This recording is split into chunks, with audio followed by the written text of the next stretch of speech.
Praise the lord. ప్రభు క్రీస్తు నామములో ఆత్మీయులందరికీ నా ప్రత్యేకమైన వందనాలు.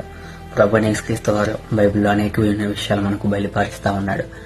పేతురు రాసిన మొదటి పత్రిక 2వ అధ్యాయం 8వ వచనం మనం జ్ఞాపకం చేసుకున్నట్లయితే, అయితే మీరు చీకట్లో ఉండి ఆశ్చర్యకరమైన తన వెలుగులోనికి మిమ్మల్ని పిలిచిన వాని గుణాతిశయమును ప్రచారం చేయడం నిమిత్తము ఏర్పరచబడిన యాజక సమూహము, దేవుని పరిశుద్ధ జనమును, దేవుని సొత్తైన ప్రజలే ఉన్నారని తెలియపరుస్తా ఉన్నారు. కాబట్టి నీకు విశ్వాస జీవితంలో ప్రతి విషయంలో కూడా ఆశ్చర్యకరమైన తన వెలుగులోనికి ఆయన పిలిచి ఉన్నాడు. కాబట్టి చీకటిలోనికి నువ్వు వేరే ఉండి వెలుగు సంబంధిగా ఈ లోకంలో జీవించాలని చెప్పేసి ప్రభు యొక్క దినాన్ని ఆశపడతా ఉన్నాడు ప్రతి విషయంలో కూడా.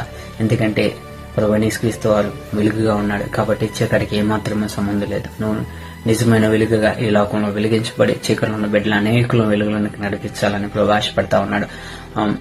యోహాను జ్ఞాపకం చేసుకున్నట్లయితే అక్కడ రాయబడిన నిజమైన వెలుగు ఉన్నది లోకంలో అనేకులు వెలిగించుచున్నాను, ఆ వెలుగు ప్రభు క్రీస్తు వారు.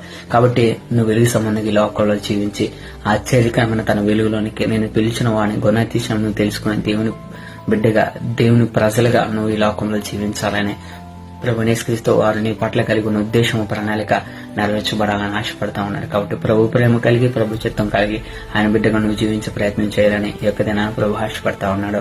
Praise the Lord. God bless you. దేవునికి మహిమ కలుగును గాక. ఆమేన్.